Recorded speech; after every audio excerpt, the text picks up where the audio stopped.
Os pensamentos negativos têm uma saliência maior, uma saliência emocional maior. Eles conseguem te afetar. Você começa a pensar que é um merda, você começa a pensar que tá tudo horrível, e aí vira uma bola de neve pro lado negativo. Pense positivo, sempre que tu pensar em alguma coisa negativa, pense em duas positivas. Faz sentido. Faz sentido, do ponto de vista biológico, faz sentido. Só que muitas vezes as pessoas não têm as ferramentas pra fazer.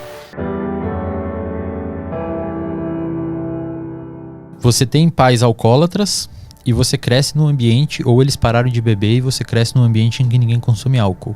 Você tem uma probabilidade genética de ter dependência química de álcool, mas o ambiente não te estimulou. Então às vezes aqueles genes ficam quietinhos ali e eles não se manifestam. E o contrário também, você não tem nenhuma probabilidade genética de ter dependência de álcool e você vive num ambiente que todo mundo bebe, você pode adquirir isso. E aí tu cria, e o gene, isso passa pro teu Isso filho? A gente chama de epigenética. Que é quando você consegue modificar. É como se os genes fossem um livro. A epigenética é você botar post-it e anotações no livro. Então, à luz das suas experiências, você consegue passar pro seu filho isso. Por exemplo, se você pega uma mãe grávida e estressa ela, o estresse ele libera um hormônio chamado cortisol, além de outras coisas, mas principalmente cortisol nesse contexto. A mãe vai passar epigeneticamente esse cortisol aumentado pro filho. O filho vai nascer e quando for adolescente, principalmente, que já tem um comportamento um pouco mais complexo do ponto de vista social, vai ser uma pessoa mais reativa, vai ser uma pessoa mais estressada. E existe uma região específica no seu cérebro que tem a ver com reatividade e estresse, e principalmente medo, que é uma região chamada de amígdala. O que vem na sua cabeça quando eu falo amígdala? Amidalite. Aqui, né? Aqui chama as tonsilas palatinas. E a única amígdala que a gente tem é a amígdala do cérebro. Uma em cada lado. Tamanho de uma uva que você tem bem no meio, na meiuca lá do seu cérebro. Essa região, cara, ela é sensacional de ser estudada. Porque quando você tá com medo de alguma coisa, essa região, ela aumenta a atividade. Então, se eu colocar você numa situação estressante, se eu colocar você numa situação que cause medo, a amígdala vai aumentar a atividade. A amígdala, logo embaixo dela, ela tem conexão com uma região, talvez você já tenha ouvido falar, chamada hipotálamo. A amígdala é a região que recebe as emoções, interpreta as emoções no meio, interpreta os estímulos do meio e te gera uma sensação emocional de medo. O hipotálamo executa no seu corpo. Então, se você tá com medo de alguma coisa, sei lá, você tá numa rua, tá com medo de ser assaltado, tá com medo de alguma coisa nesse sentido, a sua amígdala tá disparando. Ela já avisa o hipotálamo falando, cara, libera os negócios aí e faz esse cara ficar preparado pra lutar. Pra ocorrer. Exatamente. Então por isso que o cara se mija, pra ficar mais leve. Também. Reflexo de luta ou fuga, que é uma coisa que acho que todo mundo já ouviu falar em alguma instância. O reflexo de luta ou fuga é uma situação que ocorre frente a um estímulo que você precisa resolver o problema. Então você tá na savana, imagina os caçadores-coletores, os nossos ancestrais lá, catando uma semente, andando, e você viu um leão. Cara, a hora que você viu um leão, a sua amígdala explodiu. E ela informou o seu corpo assim, ou esse maluco vai correr, ou ele vai lutar. E pros dois casos, ele precisa de uma liberação de energia muito grande. Então vamos fazer o seguinte, se ele precisar correr, vamos liberar o que ele tiver na bexiga para ele ficar mais leve. Então vamos fazer essa pessoa se mijar, ou alguma coisa que esteja no intestino. Vamos fazer o coração dele bater mais forte, então vamos liberar adrenalina, porque ele vai precisar de mais sangue nos músculos para correr ou lutar contra esse leão. Vamos liberar uma série de analgésicos no corpo dessa pessoa, porque ela não pode sentir dor agora. Imagina você fugindo de um leão e tá com dor numa unha. Não pode. Sei lá, você tá jogando futebol, por exemplo, ou tá quem faz luta aí, Muay Thai e tudo mais. Na hora tá tudo certo. Depois do banho você não consegue mexer um lado do seu corpo, porque tá quebrado. Por quê? Porque na hora que você tá ali com a adrenalina alta, estressado, do ponto de vista fisiológico, o seu corpo tá dando conta daquilo. E você acaba virando uma máquina de luta ou fuga. O problema, atualmente, é que a gente se sente assim muitas vezes e não tem um leão na nossa vida.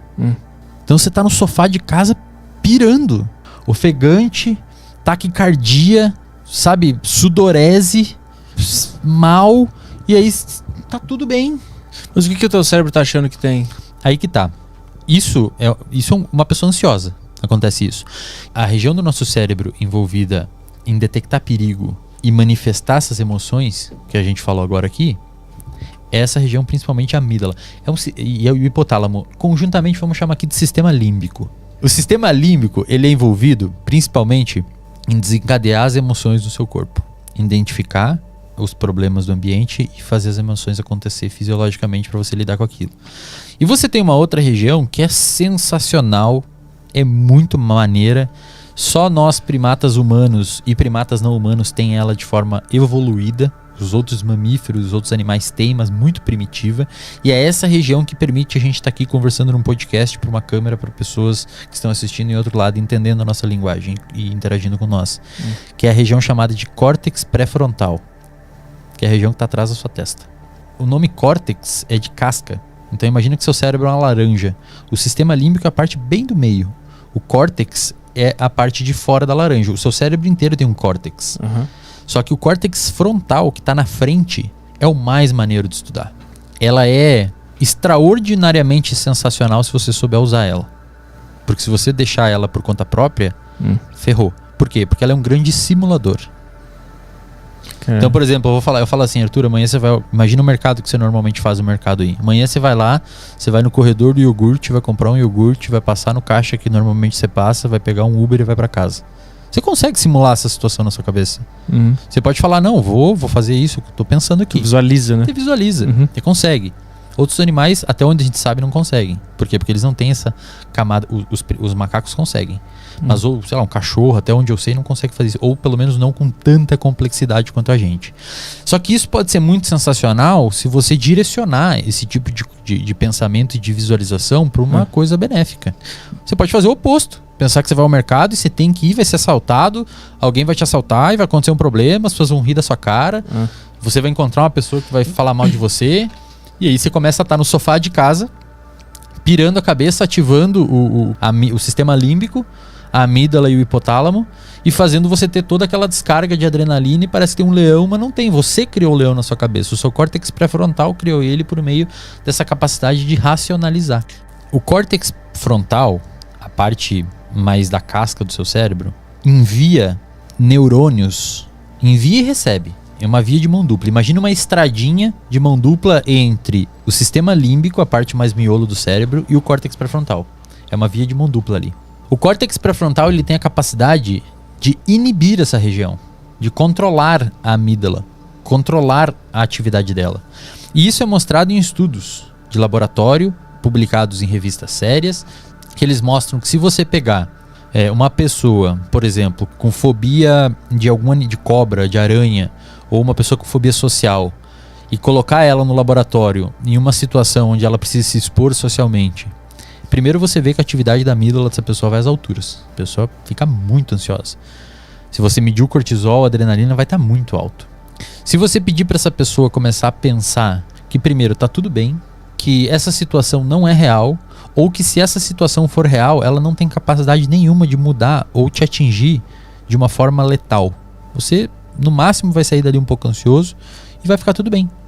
Quando a pessoa faz isso, o córtex pré-frontal dela tem uma atividade maior e a amígdala desce a atividade. Você faz um cálculo computacional e você consegue ver que é o córtex pré-frontal que está diminuindo a atividade do sistema límbico e, consequentemente, você dá uma tabela para a pessoa preencher para ver como é que está a ansiedade dela, a ansiedade está baixa. Então, quando eu conscientemente penso em algo bom, eu estou usando o meu frontal. E o ruim também. Quando você pensa em algo. Entendi. Quando você pensa em algo. Então, de alguma forma, aquele papo que é muito divulgado de pense positivo, sempre que tu pensar em alguma coisa negativa, pense em duas positivas, faz sentido? Faz sentido, do ponto de vista biológico, faz sentido. Só que muitas vezes as pessoas não têm as ferramentas para fazer. Porque esses pensamentos muitas vezes sobressaem. Os pensamentos negativos têm uma saliência maior.